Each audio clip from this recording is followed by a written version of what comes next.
Hi friends. അപ്പോൾ ഞാൻ Stella Ranjith. By profession ഞാൻ സ്റ്റെല്ല മരിയ. ഒഫീഷ്യലി ഞാൻ സ്റ്റെല്ല മരിയയാണ്. ആം, ഞാൻ എൻ്റെ പുതിയ യൂട്യൂബ് ചാനൽ സ്റ്റാർട്ട് ചെയ്തിട്ടുണ്ട്. അപ്പോൾ ഞാൻ ഒരിക്കലും ഒരു ഇൻട്രോ നിങ്ങൾക്ക് തന്നിട്ടില്ല. അപ്പോൾ എൻ്റെ ഇൻട്രോ ഞാൻ എന്താണെന്ന് പറയാം. അപ്പോൾ ഇന്നത്തെ നമ്മുടെ സാഹചര്യത്തിൽ എൻ്റെ ഇൻട്രോ പറയുന്നത് വളരെ ഇമ്പോർട്ടൻ്റ് ആയിട്ടുള്ള ഒരു സാഹചര്യമാണെന്ന് ഞാൻ മനസ്സിലാക്കുന്നുണ്ട്. കാരണം ബേസിക്കലി ഞാനൊരു നേഴ്സാണ്. ഞാനിപ്പോൾ ജീവിക്കുന്നത് ജർമ്മനിയിലാണ്. അപ്പോൾ ഇന്നത്തെ എന്താ പറയണത്, ഞാൻ ജർമ്മനിയിലായിട്ട് തന്നെ ഒരു 9 വർഷത്തോളമായി. അതിനു മുന്നേ ഞാൻ സൗദിയിൽ ജോലി ചെയ്തിട്ടുണ്ട്. പിന്നെ നാട്ടിൽ ഇന്ത്യയിൽ നാസിക്കിൽ ജോലി ചെയ്തിട്ടുണ്ട്, മഹാരാഷ്ട്ര. പിന്നെ ഞാൻ പഠിച്ചത് കർണാടകയിലാണ്. അപ്പൊ ഞാൻ ഇപ്പോ എനിക്ക് സംസാരിക്കാൻ തോന്നുന്നത് എന്തിനെ പറ്റിയാണെന്ന് വെച്ച് കഴിഞ്ഞാൽ, നിങ്ങൾക്ക് എല്ലാവർക്കും അറിയാം നമ്മളുടെ ഇപ്പോഴത്തെ സാഹചര്യം. നമ്മുടെ കേരളത്തിൽ ഒരുപാട് നേഴ്സുമാര് സമരം ചെയ്യുന്നുണ്ട്. എന്തിനു വേണ്ടിയാ? സാലറി കൂട്ടാനായിട്ട്. ഞങ്ങൾ പഠിച്ചുകൊണ്ടിരുന്ന സമയം തൊട്ട്, അപ്പോൾ ഞാനെന്ന് പറയുന്നത് ഒരു 2010 ബാച്ച് BSc നേഴ്സാണ്. അപ്പോൾ ആ കാലയളവില് എനിക്കറിയാം എൻ്റെ പേരൻസ് ഒക്കെ എത്രയോ കഷ്ടപ്പെട്ടാണ് ഞങ്ങളെയൊക്കെ പഠിപ്പിച്ചത്. അപ്പൊ എൻ്റെ കൂടെ വർക്ക് ചെയ്തിട്ടുള്ള അല്ലെങ്കിൽ എൻ്റെ കൂടെ പഠിച്ചിട്ടുള്ള എല്ലാ കുട്ടികളും, ആ സമയത്ത് പഠിച്ചിട്ടുള്ള എല്ലാ കുട്ടികളും ഇതുപോലുള്ള സാഹചര്യങ്ങൾ കൂടി തന്നെയാണ് പഠിക്കാൻ വന്നിട്ടുള്ളതും ജോലിക്ക് വന്നിട്ടുള്ളതും. അപ്പം ഈ നഴ്സിംഗ് പ്രൊഫഷനിലേക്ക് വരുന്ന ആളുകൾ എന്ന് പറയുന്നത് ഒരു മിഡിൽ ക്ലാസ് ഫാമിലി അല്ലെങ്കിൽ അതേ താഴോട്ടുള്ള ഫാമിലിയിലുള്ള കുട്ടികളാണ് കൂടുതലും നഴ്സിംഗ് മേഖലയിലോട്ട് വരുന്നത്.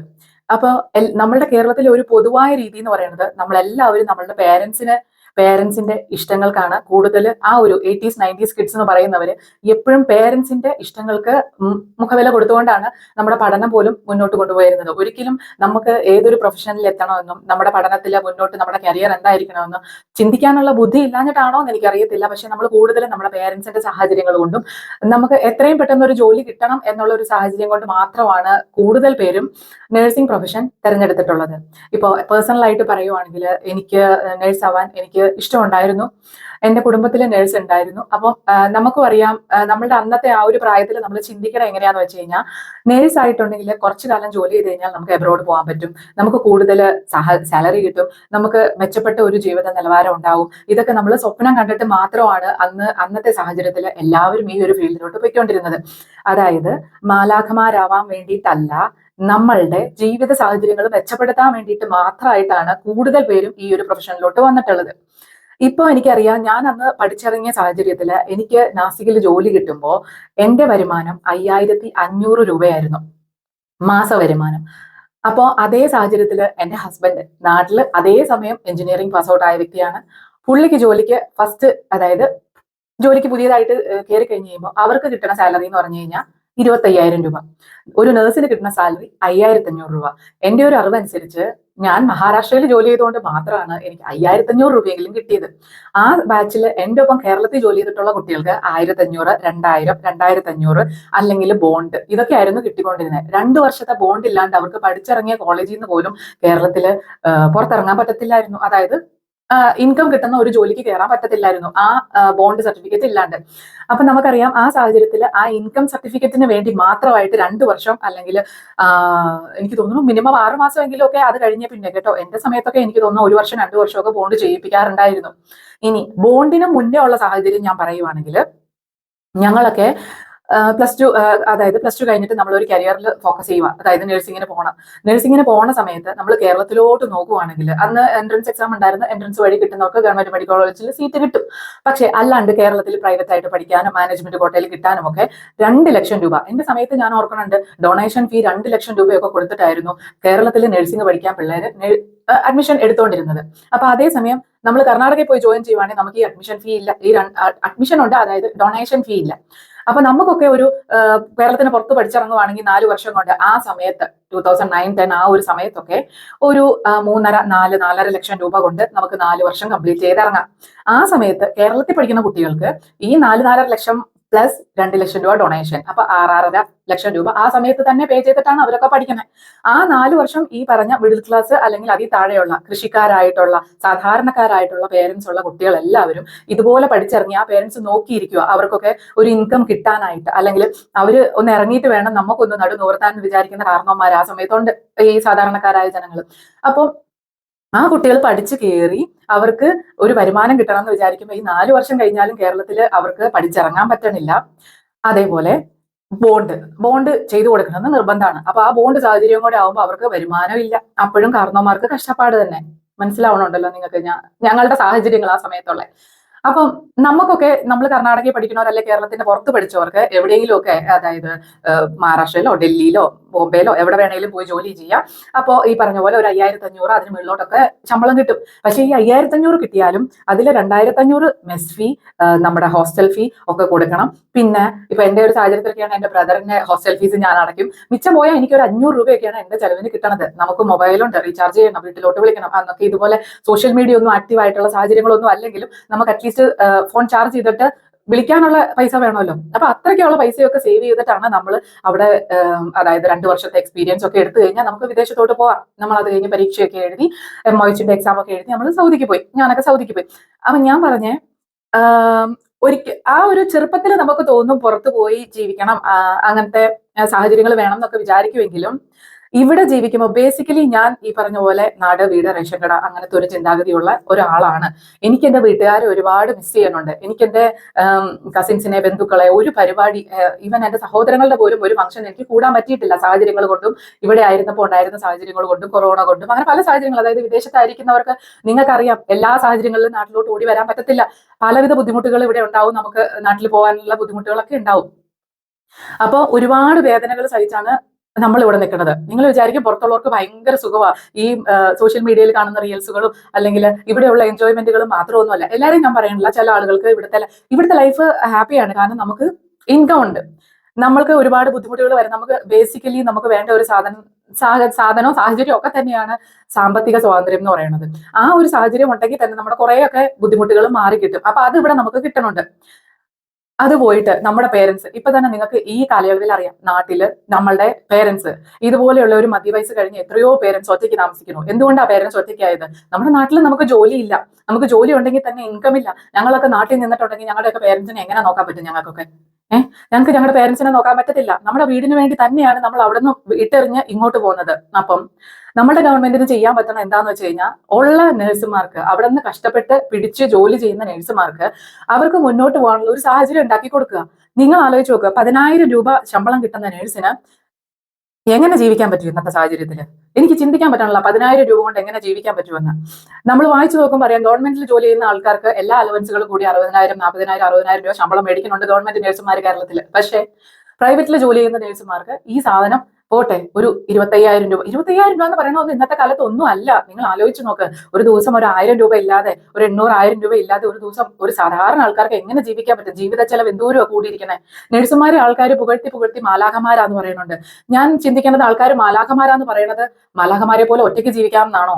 അതായത് ഈ ശുശ്രൂഷകൾ മാത്രം ചെയ്ത് ഹോസ്പിറ്റലിന്റെ ഒരു ഹോസ്റ്റലിൽ ഒരു കുഞ്ഞു മുറിയിൽ വിവാഹമൊന്നും കഴിക്കാതെ, കുട്ടികളൊന്നും ഇല്ലാതെ അവര് ഈ വരുന്ന പേഷ്യൻസിനെ നോക്കി അവിടുത്തെ ഡോക്ടർമാർക്ക് വേണ്ടി അവരുടെ റെസ്പെക്ട് ഇല്ലായ്മയും എനിക്കിപ്പോ അനുഭവപ്പെട്ടിട്ടുള്ള കാര്യമാണ്. നമുക്ക് ഡോക്ടർമാരുടെ ഭാഗത്തു നിന്ന് റെസ്പെക്ട് ഉണ്ടാവില്ല നഴ്സുമാർക്ക്, അല്ലെങ്കിൽ വരുന്ന പേഷ്യൻസിന്റെ ഭാഗത്തു നിന്ന് ഒരു റെസ്പെക്ട് ഇല്ല. ഒരു വിലയും ഇല്ലാത്ത ഒരു ജീവിയായിട്ട്, ഒരു മാന്യതയും ഇല്ലാത്ത ശമ്പളവും കിട്ടി അവിടെ എന്തിനു നിൽക്കണമെന്ന് എല്ലാവരും ചിന്തിക്കും. അതുകൊണ്ടൊക്കെയാണ് ഞങ്ങളെ പോലെയുള്ളവരൊക്കെ എങ്ങനെയെങ്കിലും പരീക്ഷ എഴുതിയിട്ടോ വീട് ലോൺ വെച്ചിട്ടോ കടം വാങ്ങിച്ചിട്ടോ ഒക്കെ ഈ വിദേശത്തോട്ട് എല്ലാവരും പോയത്. നിങ്ങൾക്ക് അറിയാൻ പാടില്ലേ, എല്ലാവരും ഇത്രയും കഷ്ടപ്പെട്ടാണ് വിദേശത്ത് വരേണ്ടത്. കാരണം എന്തുകൊണ്ടാണ്? നമുക്ക് ജീവിക്കണം. നമുക്ക് ജീവിക്കാൻ വേണ്ടിയുള്ള ഒരു ഇൻകം കേരളത്തിൽ കിട്ടത്തില്ല. വെറുതെ ഉള്ള നഴ്സുമാർ അല്ലെങ്കിൽ പഠിച്ചിറങ്ങുന്ന പിള്ളേരെ 1-2 വർഷം ഇങ്ങനെ നിർത്തി അവര് പണിയെടുപ്പിക്കും. അപ്പൊ ആ പിള്ളേർക്ക് ഒരു ശമ്പളോ സ്റ്റൈഫൻഡോ ഒരു സാധനവും ഇല്ല, ഒന്നും ഇല്ലാതെ ജോലി ചെയ്യിപ്പിക്കും. ആ ജോലി കഴിഞ്ഞ് ആ പിള്ളേർ അവിടെ നിന്ന് പോരും. എക്സ്പീരിയൻസ് സർട്ടിഫിക്കറ്റ് വേണമെങ്കിൽ നിങ്ങൾ ഇങ്ങനെ ചെയ്യണം. നിങ്ങൾ ഇറക്കി പോയ എക്സ്പീരിയൻസ് സർട്ടിഫിക്കറ്റ് തരത്തില്ല. അല്ലെങ്കിൽ നിങ്ങൾ പുറത്ത് ഇപ്പോൾ OET എഴുതി നിൽക്കുവാണോ, അല്ലെങ്കിൽ IELTS എഴുതി നിൽക്കുവാണോ, അല്ലെങ്കിൽ MOH എഴുതി നിൽക്കുവാണോ, ആ സാഹചര്യത്തിൽ ജോലിക്ക് കയറിയാൽ നിങ്ങൾക്ക് ശമ്പളം തരത്തില്ല. ഇങ്ങനെയൊക്കെയാണ് അവിടെ ജോലി ചെയ്യിപ്പിക്കണേ. അപ്പൊ കിട്ടുന്ന അവിടെയുള്ള പേഷ്യൻസിന്റെ കയ്യിൽ നിന്ന് അവര് പൈസ മേടിക്കുന്നുണ്ട്. പക്ഷെ ആ സമയത്ത് ഇതുപോലെ ജോലി ചെയ്യുന്ന നഴ്സുമാർക്ക് ഒരു ശമ്പളവും കൊടുക്കാതെയാണ് ഇങ്ങനെ ജോലി ചെയ്യിപ്പിക്കുന്നത്. അപ്പൊ ഇന്നത്തെ സാഹചര്യത്തിൽ എനിക്ക് പറയാനുള്ളത് ഇത്രയും മാത്രമേ ഉള്ളൂ. സ്വയം ആളുകൾ ഒന്ന് ചിന്തിച്ചു നോക്കൂ. ഈ മാനേജ്മെന്റുകളായാലും ഗവൺമെന്റ് ആയാലും ഒന്ന് ചിന്തിച്ചു നോക്ക്. ഈ ഒരു ശമ്പളം കിട്ടി നമ്മളൊക്കെ വിവാഹം കഴിച്ച് നമുക്കും കുട്ടികളുണ്ടായി, അവർക്ക് നല്ല വിദ്യാഭ്യാസം കൊടുക്കണം, സ്കൂളിൽ പോണ കാര്യമൊക്കെ ആലോചിച്ച് നോക്ക്. ഇവിടങ്ങളിലൊക്കെ വിദ്യാഭ്യാസം ഫ്രീ ആണ് പിള്ളേർക്ക്. ഇവിടെ കുട്ടികൾക്ക് സ്റ്റൈഫൻഡ് കിട്ടും, ഉണ്ടാകുമ്പോൾ മുതലേ കുട്ടികൾക്ക് പൈസ കിട്ടും, അവർക്ക് ചെറിയൊരു ചെലവിനായിട്ടുള്ള ഗവൺമെന്റിൽ നിന്ന് കിട്ടും. അപ്പൊ നോക്കുമ്പോൾ ആളുകൾ എന്തുകൊണ്ട് പുറത്ത് വരത്തില്ല? ഇല്ലേ? ഇവിടെ വന്നു കഴിഞ്ഞാൽ അങ്ങനെ ഒരു ജീവിത സാഹചര്യം ഉണ്ട്. നാട്ടിൽ നിന്ന് കഴിഞ്ഞാൽ വേണ്ട, ഗവൺമെന്റ് കുട്ടികൾക്ക് പൈസ കൊടുക്കണ്ട, അവരുടെ ചെലവ് നോക്കണ്ട, അറ്റ്ലീസ്റ്റ് ഈ ജോലി ചെയ്യണ ഈ മാതാപിതാക്കൾക്ക് അവർക്ക് ആവശ്യമുള്ള ഒരു വേതനം കൊടുക്കുക. ആ ശമ്പളം കൊണ്ട് അവർ ജീവിച്ചോളും, അവരുടെ മക്കളെ നോക്കിക്കോളും, അവരുടെ കാരണവന്മാരെ നോക്കിക്കോളും, അവരുടെ കുടുംബം നോക്കിക്കോളും. നിങ്ങൾ വിചാരിച്ച് നോക്കുക, 10,000 രൂപ 20,000 രൂപ കൊണ്ട് എങ്ങനെ ഇലക്ട്രിസിറ്റി ബിൽ അടയ്ക്കും? എങ്ങനെ വാടകയ്ക്ക് താമസിക്കുന്ന വാടക കൊടുക്കും? അല്ലെങ്കിൽ നമ്മുടെ ജീവിതത്തിലുള്ള നിത്യേന ആവശ്യ വസ്തുക്കൾ വാങ്ങിക്കും? എങ്ങനെ ചിന്തിക്കാൻ പറ്റും? മാലാഖമാര് ഒന്നുമില്ലാതെ പറന്നു നടന്ന് ശുശ്രൂഷ മാത്രം ചെയ്ത് ജീവിച്ചാൽ മതി എന്ന് ചിന്തിച്ചു കഴിഞ്ഞാൽ ശരിയാ, അവർക്ക് 10,000 രൂപ കൊടുത്താൽ മതി. അല്ലെങ്കിൽ അവരുടെ ആ 10,000 രൂപയെന്ന് അക്കോമഡേഷനും ഫുഡും കൂടെ എടുത്തിട്ട് ജസ്റ്റ് ഒരു ആരെങ്കിലും വിളിക്കാനുള്ള മൊബൈൽ ചാർജിങ്ങിനുള്ള പൈസ മാത്രം കൊടുത്താൽ മതി, അവർ നിന്നോളും. അപ്പൊ അവർക്കൊരു കുടുംബം വേണ്ട, അവർക്ക് കുട്ടികൾ വേണ്ട, അവർക്ക് അവരവരുടെ കാരണവന്മാരെ നോക്കണ്ട, അവരുടെ കാരണവന്മാർ മരിക്കണ വരെ പിന്നെയും പണിയെടുത്ത് തന്നെ ജീവിക്കണം. നമ്മൾ ആലോചിച്ച് നോക്കൂ, ഒരു ബേസിക് ആയിട്ടുള്ള കാര്യമല്ലേ? ഇതുകൊണ്ട് മാത്രം ഒരു ശമ്പളവും ഇല്ലാതെ ഒരു ബഹുമാനവും കിട്ടാതെ ഇങ്ങനെ ജീവിക്കുന്നതുകൊണ്ട് മാത്രമാണ് കേരളത്തിലുള്ള എല്ലാ നേഴ്സുമാരും പഠിച്ചിറങ്ങുന്ന കുട്ടികൾ പൈസ കിട്ടിയില്ലേലും വേണ്ടില്ല 2 വർഷം എങ്ങനെയെങ്കിലും തള്ളി നീക്കി ജോലി കിട്ടി, എങ്ങനെയെങ്കിലും ശമ്പളം കിട്ടാതെ ജോലി ചെയ്തിട്ടായാലും പുറത്തോട്ട് പോകണമെന്ന് ചിന്തിക്കണേ. ഇപ്പൊ നോക്ക്, ഇപ്പൊ ഈ ഒരു സാഹചര്യത്തിൽ +2 കഴിയുമ്പോഴേ പിള്ളേര് പഠിക്കാൻ പോരുമോ ഇങ്ങോട്ട്? ഇപ്പൊ ജർമ്മനിയിലൊക്കെ എന്തോരം, നേരത്തെ ഞാൻ വന്ന സമയത്തൊന്നും ഇവിടെ ഒരുപാട് മലയാളികളൊന്നും ഇല്ല, പക്ഷെ ഇപ്പം എന്തോരം കുട്ടികളാണ് ഇവിടെ പഠിക്കാൻ വന്നേക്കണേന്ന് അറിയാമോ? എല്ലാം +2 കഴിഞ്ഞിട്ട് വരുന്ന പിള്ളേരാ. പണ്ട് ഞാനൊക്കെ ആലോചിക്കും, 18 വയസ്സാവുമ്പോൾ വീട്ടിൽ നിന്നൊന്ന് മാറി നിൽക്കാം, നമ്മൾ മാറി നിന്നിട്ട് പഠിക്കണമെങ്കിലും 2 ആഴ്ച കൂടുമ്പോൾ അല്ലെങ്കിൽ 1 മാസം കൂടുമ്പോൾ വീട്ടിലോട്ട് പോകും. നമുക്ക് ഇവിടെ വന്നു കഴിഞ്ഞാൽ അറിയാം, കുട്ടികൾ പഠിക്കാൻ വന്നു കഴിഞ്ഞാൽ അവർക്ക് നഴ്സിങ്ങിനൊക്കെ പഠിക്കാൻ വരുന്ന പിള്ളേർക്ക് കുറച്ച് സ്റ്റൈഫൻഡ് കിട്ടും, അവർക്ക് ജീവിക്കാനുള്ള ചെറിയ രീതിയിലുള്ള വരുമാനമൊക്കെ കിട്ടും, അവർക്ക് താമസിക്കാൻ സൗകര്യം അതിൽ നിന്നൊക്കെ ഉണ്ടാക്കണം. അവര് അത്രയും കഷ്ടപ്പെട്ടിട്ടായാലും വീട്ടുകാർക്ക് പിന്നെ നഴ്സിംഗ് പഠിപ്പിക്കാനുള്ള പൈസ ഉണ്ടാക്കണ്ട, അത്രയും ഒരു ഗുണമുണ്ട്. ഇപ്പൊ നമ്മളൊക്കെ പഠിച്ചപ്പോൾ 4 വർഷം പഠിക്കാനുള്ള പൈസ ഉണ്ടാക്കണം, അത് കഴിഞ്ഞ് 2 വർഷം ബോണ്ടും കൂടെ ചെയ്യണമെങ്കിൽ അപ്പൊ പോയി വരാനുള്ള വണ്ടിച്ചെലവും കൂടെ വീട്ടുകാർ തന്നെ തരണമായിരുന്നു. ഈ 18 വയസ്സാകുമ്പോൾ ഇങ്ങോട്ട് വരുന്ന കുട്ടികൾക്ക് അവർ തന്നെ ഇവിടെ വന്ന് പഠിച്ചു കഴിഞ്ഞ് കഴിഞ്ഞാൽ ഇവിടുത്തെ ഗവൺമെന്റ് അവർക്ക് ഒരു സപ്പോർട്ട് കൊടുക്കും. അപ്പൊ ഈ ഇവിടെ 4 കൊല്ലമില്ല 3 കൊല്ലം പഠിച്ചാൽ മതി, 3 കൊല്ലം ഹൗസ് ബിൽഡിംഗ് എന്നാ പറയണേ നഴ്സിംഗിന്. ആ നഴ്സിംഗ് ഹൗസ് ബിൽഡിംഗ് 3 കൊല്ലം കഴിഞ്ഞ് കഴിഞ്ഞാൽ ആ കുട്ടികൾ ഇവിടെ ജോലിക്ക് കയറുക, അവർക്ക് നല്ല ശമ്പളത്തിൽ ഇവിടെ ജീവിക്കാം, ജോലി ചെയ്ത് ഇവിടെ ജീവിക്കാം. അങ്ങനത്തെ ഒരു സാഹചര്യത്തിൽ ഈ നാട്ടിൽ നിൽക്കുന്ന കുട്ടികൾ മുഴുവൻ പഠിക്കാനായിട്ട് ഇങ്ങോട്ട് പോന്നു കഴിഞ്ഞാൽ നാട്ടിൽ കാരണവന്മാർ മാത്രമേ ഉണ്ടാവുള്ളൂ. ഇതൊന്നും എന്തുകൊണ്ട് ഗവൺമെന്റ് ചിന്തിക്കുന്നില്ല? നമ്മുടെ നാട്ടിൽ മനുഷ്യർ വേണ്ടേ? നമുക്ക് എനിക്കൊക്കെ കേരളം എന്ന് പറഞ്ഞു കഴിഞ്ഞാൽ നമ്മൾ പറയുന്ന പോലെ തിളയ്ക്കണം ചോര ഞരമ്പുകളിൽ എന്ന് പറയുന്ന പോലെ നമുക്ക് വിഷമമുണ്ട്. നമ്മൾ കേരളത്തിൽ നിന്ന് വിട്ടു നിൽക്കണേ, മാറി നിൽക്കണേ. ഇപ്പൊ ഇവിടെയൊക്കെ വന്നു കഴിയുമ്പോൾ ആളുകൾ കുറെ കാലം കഴിഞ്ഞ് കഴിയുമ്പോഴത്തേക്കും ഇവിടുത്തെ പാസ്പോർട്ട് എടുക്കും, ഇവിടുത്തെ സിറ്റിസൺഷിപ്പ് എടുക്കും, എല്ലാം എടുക്കും. പക്ഷെ ഉള്ളിന്റെ ഉള്ളിൽ നമ്മൾ എപ്പോഴും നമ്മൾ മലയാളികൾ തന്നെയാ, അല്ലേ? എനിക്ക് പറയാൻ പറ്റണില്ല, കാരണം എനിക്കെപ്പോഴും എന്റെ നാട്ടിൽ നിൽക്കാനാണ് ഇഷ്ടം. ഇപ്പോഴും എനിക്ക് എന്റെ വീട്ടുകാരെ മിസ് ചെയ്യുന്നുണ്ട്, എന്റെ നാട്ടുകാരെ മിസ് ചെയ്യുന്നുണ്ട്. പറഞ്ഞിട്ട് എന്താ കാര്യം? ഇങ്ങനെ ഒരു സാഹചര്യം, നമുക്ക് ജീവിക്കാനുള്ള ഒരു സാഹചര്യം നാട്ടിലില്ല. അതുകൊണ്ട് മാത്രമാണ് എല്ലാ കുട്ടികളും നാട്ടിൽ നിന്ന് വിട്ട് വിദേശത്തോട്ട് പോണത്. നാട്ടിൽ നിൽക്കുന്നവർക്ക് തോന്നുന്നു ഇവിടെ ഭയങ്കര സുഖമാ. എന്തുവാ അങ്ങനെ? അത്ര സുഖമൊന്നും ഇല്ല ഇവിടെ നിൽക്കുമ്പോൾ. നമുക്ക് പൈസയുണ്ട്, നമുക്ക് ജീവിക്കാൻ പറ്റുന്നുണ്ട്, ജോലിയില്ലായ്മ വരത്തില്ല. ഈ ഒരു നഴ്സിംഗ് ഫീൽഡിൽ എന്തായാലും ഇവിടെ ഒന്നും ജോലിയില്ലായ്മ വരത്തില്ല. പക്ഷെ നമ്മൾ ചിന്തിച്ചു നോക്കണം, നമുക്ക് വീട്ടുകാരുണ്ട്, നമ്മുടെ അപ്പനും അമ്മയുണ്ട്, അവർക്ക് ഒരു അസുഖം വന്നാൽ നമുക്ക് കറക്റ്റ് സമയത്ത് ഓടിച്ചെല്ലാൻ പറ്റത്തില്ല. അപ്പത്തെ സാഹചര്യങ്ങൾ നോക്കണം, നാട്ടിൽ പോകാൻ പറ്റുമോ നോക്കണം, നമുക്കും കുട്ടികളും വീടും ഒക്കെ ഉള്ളപ്പോൾ അവരുടെ പഠിത്തം നോക്കണം, അവരുടെ കാര്യങ്ങൾ നോക്കണം. കുട്ടികളൊന്നും ഇവിടുന്ന് സ്കൂളിൽ നിന്ന് അങ്ങനെ അങ്ങ് വിളിച്ചുകൊണ്ട് പോകാനൊന്നും പറ്റത്തില്ല ആ പഠിക്കുന്ന സമയത്ത്. അപ്പം എല്ലാ സാഹചര്യവും നോക്കി നമ്മളിവിടെ നിൽക്കണത്, അല്ലെ? നമുക്ക് നമ്മുടെ വീട്ടുകാർ അവിടെ ഒറ്റയ്ക്കാണ്. എന്ത് വന്നു കഴിഞ്ഞാലും നമ്മൾ ഇവരുടെ കൂടെ നിന്നാൽ നമ്മുടെ കളർ നോക്കിയാൽ മതി. നമ്മൾ ഒരിക്കലും ഇവിടുത്തെ ആളുകളല്ല. നമ്മളിവിടെ പാസ്പോർട്ട് എടുത്ത് കൈപിടിച്ചിട്ട് ഇവിടെ പോയി നിൽക്കുവാണെങ്കിലും ഞാൻ ജർമ്മൻ സിറ്റിസൺ ആണെന്ന് പറഞ്ഞു കഴിഞ്ഞാൽ ഓക്കെ, പേപ്പറിൽ ഞാൻ ജർമ്മൻ സിറ്റിസൺ ആണ്. പക്ഷേ എന്റെ മുഖത്ത് നോക്കിയ, എന്റെ കളർ നോക്കിയ, എന്റെ മുടി നോക്കിയ ആൾക്കാർ പറയുമോ ഞാൻ ജർമ്മൻ ആണെന്ന്? അല്ല, ഞാനൊരു ഇന്ത്യക്കാരിയാണ്, ഞാനൊരു മലയാളിയാണ്. അപ്പം നമ്മുടെയൊക്കെ ഉള്ളിന്റെ ഉള്ളിൽ നമുക്ക് കേരളത്തിൽ ജീവിക്കണമെന്ന് ഒരുപാട് ആഗ്രഹമുണ്ട്. പക്ഷെ എന്തുകൊണ്ടാ? സാഹചര്യങ്ങൾ കൊണ്ട് മാത്രമാണ് നമ്മളൊക്കെ ഈ വിദേശത്ത് വന്ന് ജീവിക്കുന്നത്. എന്തുകൊണ്ടാണ് നിങ്ങൾക്ക് ഗവൺമെന്റിനും ഈ പറയുന്ന മാനേജ്മെന്റിനും ഒക്കെ ഈ നഴ്സുമാരെ സപ്പോർട്ട് ചെയ്യാൻ പറ്റാത്തത്? എന്തുകൊണ്ടാണ് നിങ്ങൾക്ക് സപ്പോർട്ട് ചെയ്യാൻ പറ്റാത്തത്? എനിക്കറിയാം, പേഴ്സണലി അറിയാം, ഹോസ്പിറ്റലിന് എന്തോരം പൈസ കിട്ടുന്നുണ്ട്. ഒരു പേഷ്യന്റ് വന്നു കഴിഞ്ഞാൽ എത്രത്തോളം രൂപ അവർക്ക് കിട്ടുന്നുണ്ട്. എനിക്ക് അനുഭവമുണ്ട്. 2019 ഞാൻ എറണാകുളത്ത് ഒരു വലിയ ഹോസ്പിറ്റലിൽ എന്റെ കുഞ്ഞിനെ ട്രീറ്റ്മെന്റിന് പോയതാ. അതെല്ലാം കഴിഞ്ഞ് തിരിച്ചു വരുമ്പോൾ എനിക്ക് കോവിഡ് ആയി. ആ ഒരു ടൈമില് കോവിഡ് കിട്ടിയിട്ട് ഞാൻ അവിടെ ഒരു പ്രൈവറ്റ് ആശുപത്രിയിൽ മീൻസ് അഡ്മിറ്റ് ആയി. നിങ്ങൾ ആലോചിച്ച് നോക്കുക, ആ സമയത്ത് PPE കിറ്റിന് ഓരോരോ PPE കിറ്റിനും ഒക്കെ മേടിക്കുന്ന വില 2500 2000 രൂപ വെച്ച് ഒരു PPE കിറ്റിന് മേടിച്ചുകൊണ്ടിരുന്നതാ. അത് ഡോക്ടർ ഇടുന്ന PPE കിറ്റ്, നഴ്സ് ഇടുന്ന PPE കിറ്റ്, നമ്മൾ ഇടുന്ന PPE കിറ്റ്, നമ്മളെ കാണാൻ വരുന്നവരിടുന്ന PPE കിറ്റ്, എല്ലാത്തിന്റെയും വില നമ്മുടെ കയ്യിൽ നിന്ന് മേടിക്കും. എത്ര ലക്ഷങ്ങൾ 10 ദിവസം ഹോസ്പിറ്റലിൽ കിടന്നപ്പോൾ കൊടുത്തെന്ന് അറിയാമോ? അതേ PPE കിറ്റിന് ഇപ്പൊ നോക്കുമ്പോൾ 350 രൂപ 250 രൂപയെ വിലയുള്ളൂ. അപ്പൊ ആലോചിച്ച് നോക്ക്, ഒരു കോവിഡ് വന്ന സമയത്ത് എന്തോരം കൊള്ള നടത്തിയിട്ടുണ്ട് ആശുപത്രികള്. എന്നിട്ട് ആ സാഹചര്യത്തിൽ ആ കോവിഡിന്റെ ടൈമിൽ നിങ്ങൾ ആലോചിച്ച് നോക്ക്, എല്ലാ നഴ്സുമാരും ജോലി ചെയ്തു. അവരുടെ വീട് നോക്കിയില്ല, അവരുടെ കുടുംബം നോക്കിയില്ല, ഒന്നും നോക്കിയില്ല. നിപ്പ വന്ന സമയത്ത് എന്ത് കുന്തം വന്നു കഴിഞ്ഞാലും നഴ്സുമാരും ജോലി ചെയ്യുന്നുണ്ട്. കോവിഡ് വന്ന സമയത്ത് അവരെ തിരിച്ച് വീട്ടിൽ കയറ്റാത്ത ആളുകളുണ്ട്. തിരിച്ചു വന്നു കഴിയുമ്പോൾ പേടിച്ച് വാതിലടച്ചവരുണ്ട്, ഇല്ലേ? ഒരുപാട് കാര്യങ്ങൾ നമ്മൾ പുറത്തോട്ട് അറിഞ്ഞിട്ടില്ല. അത്രയും നഴ്സുമാർ ബുദ്ധിമുട്ട് ജോലി ചെയ്തിട്ടുണ്ട്. അങ്ങനെയൊക്കെ ചെയ്യുന്ന നഴ്സുമാർക്ക് എന്ത് സാഹചര്യം വന്നു കഴിഞ്ഞാലും, ഏത് സാഹചര്യങ്ങളിലും, എത്ര ബുദ്ധിമുട്ടിലും ജോലി ചെയ്യുന്നവർ തന്നെയാണ് നഴ്സുമാർ. അങ്ങനെ ജോലി ചെയ്യുന്ന നഴ്സുമാർക്ക് 1 രൂപ അവർക്ക് ജീവിക്കാൻ, അവർക്ക് കുടുംബമുണ്ട്, അവർക്ക് മക്കളുണ്ട്, അവരുടെ കുട്ടികളെ പഠിപ്പിക്കണം, അവർ പ്രായമായ കാരണന്മാരെ നോക്കണം, രോഗികളായവർ അവരുടെ വീട്ടിലുള്ളവരെ ശുശ്രൂഷിക്കണം. ഇതിനൊക്കെ അവർക്ക് പൈസ വേണം എന്ന് എന്തുകൊണ്ട് ചിന്തിക്കുന്നില്ല? എല്ലാ ഷിഫ്റ്റും ചെയ്യണു, മോർണിംഗ് ഈവനിങ് നൈറ്റ് ഒക്കെ. എന്തുകൊണ്ട് കേരളത്തിലൊന്നും അവധികൾ പോലും കൊടുക്കാറില്ല? ഒരു നേഴ്സിനും അവധിയും ഒന്നും കൊടുക്കാറില്ല. ലീവില്ല, ലീവ് എന്ന് പറയുന്ന സാധനം ഇല്ല. അത് ചോദിച്ചാൽ ചിലപ്പോൾ കൊടുക്കത്തില്ല. അത്രയും കഷ്ടപ്പെട്ട് പണിയെടുക്കുന്ന ആളുകളല്ലേ. എന്തുകൊണ്ട് നിങ്ങൾക്കൊക്കെ ശമ്പളം കൊടുത്തുകൂടാ? നമ്മുടെ കുട്ടികളെ നമ്മൾ തന്നെയല്ലേ നോക്കണ്ടേ? അല്ലെ? ഗവൺമെന്റിന് ഇന്നത്തെ കുട്ടികളാണ് നാളത്തെ പൗരന്മാർ എന്നൊക്കെ പറയും.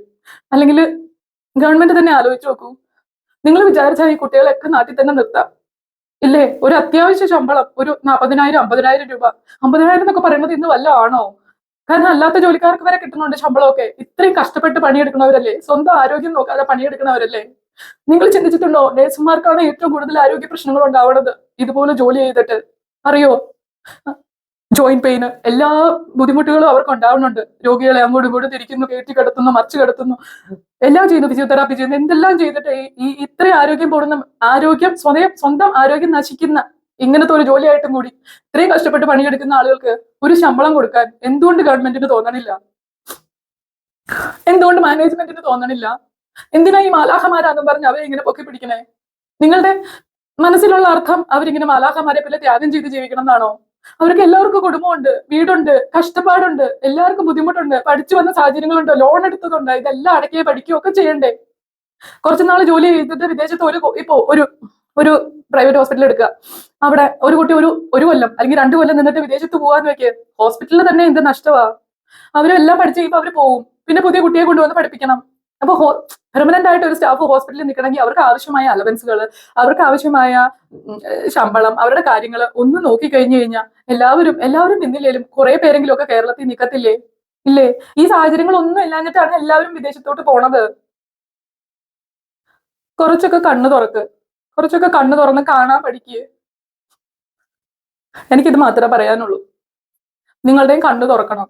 എല്ലാ ജോലിയും പോലെ തന്നെയാ, ബഹുമാനിക്കപ്പെടേണ്ട ഒരു പ്രൊഫഷൻ തന്നെയാണ് നഴ്സിംഗ് എന്ന് പറയുന്നത്. ഒരു വിലയില്ലാതെ കാണേണ്ടതല്ല. എല്ലാവരും മനുഷ്യരല്ലേ, എല്ലാ ജോലിയും റെസ്പെക്ട് ചെയ്യാൻ പഠിക്കണം. അതുപോലെ തന്നെയാണ് നഴ്സിംഗും. നഴ്സുമാരെന്ന് പറയുന്ന ഒരു വിലയില്ല, അത്രയ്ക്ക് പഠിക്കാൻ അത്ര എളുപ്പമുള്ള ഒരു കോഴ്സേ അല്ല നഴ്സിംഗ് എന്ന് പറയുന്നത്. ഡോക്ടർമാർ പഠിക്കണ പോലെ പഠിക്കുന്നുണ്ട് നമ്മളും. സർജറി ഒന്നും നമ്മൾ പഠിക്കണില്ലെന്നേ ഉള്ളൂ, എല്ലാ കാര്യങ്ങളും നമ്മൾ പഠിക്കുന്നുണ്ട്. ആ ഒരു കോഴ്സ് പഠിച്ചെടുക്കാൻ അത്ര ഈസി ഒന്നും അല്ല. സിമ്പിളായിട്ട് എല്ലാവരും നഴ്സിംഗിന് പറഞ്ഞു വിട്ടാൽ അതെല്ലാവരും പോയിട്ട് 2, 3, 4, 5 വർഷം കൊണ്ടൊക്കെ നഴ്സിംഗ് പഠിച്ചിറങ്ങിയ ആൾക്കാരുണ്ട്. അതായത് റിപ്പീറ്റ് ചെയ്ത് എക്സാം എഴുതി. മനസ്സിലായോ? കുറച്ചെങ്കിലും ഒക്കെ കണ്ണു തുറക്ക്. പ്രത്യേകിച്ച് എനിക്ക് നാട്ടില് നമ്മുടെ മന്ത്രിമാരോ ആരൊക്കെ ഇടപെടേണ്ടവരെന്ന് വെച്ച് കഴിഞ്ഞാൽ ഒന്ന് ഇടപെട്ട് ജീവിക്കാനുള്ള ഒരു വകയെങ്കിലും അവർക്ക് ഉണ്ടാക്കി കൊടുക്കുക. നമ്മളൊക്കെ ഇവിടെ വന്ന് കിടന്നിട്ട് നമ്മൾ സന്തോഷമായിട്ട് ഇവിടെ ഇരിക്കുന്നുണ്ടെങ്കിലും അങ്ങനെ ഒരു സാഹചര്യം വേണം മനസ്സുകൊണ്ട് ആഗ്രഹിക്കുന്ന ആളാ. അപ്പോ അതിനുവേണ്ടി എനിക്ക് ഇത്രേ പറയാൻ പറ്റുള്ളൂ. എനിക്ക് കിട്ടാണ്ട് പോയ ഒരു നമുക്ക് പൈസ മാത്രം കിട്ടിയാൽ പോരാ. നമുക്ക് നമ്മുടെ വീട് വേണം, നമ്മളെ വീട്ടുകാർ വേണം. നമുക്കൊക്കെ വിഷമമുണ്ട് നമ്മുടെ പേരൻസിനെയും നമ്മുടെ വീട്ടിലുള്ളവരെയും കാണാൻ പറ്റാതെ ഇവിടെ നിൽക്കുന്നതുകൊണ്ട്. ഇനിയുള്ളവർക്കെങ്കിലും, നാട്ടിലുള്ളവർക്കെങ്കിലും അങ്ങനത്തെ സാഹചര്യങ്ങൾ ഉണ്ടാക്കി കൊടുക്കാൻ നിങ്ങൾ എല്ലാവരും ശ്രമിക്കണം. അത്രമാത്രമേ എനിക്ക് പറയാനുള്ളൂ. Thank you.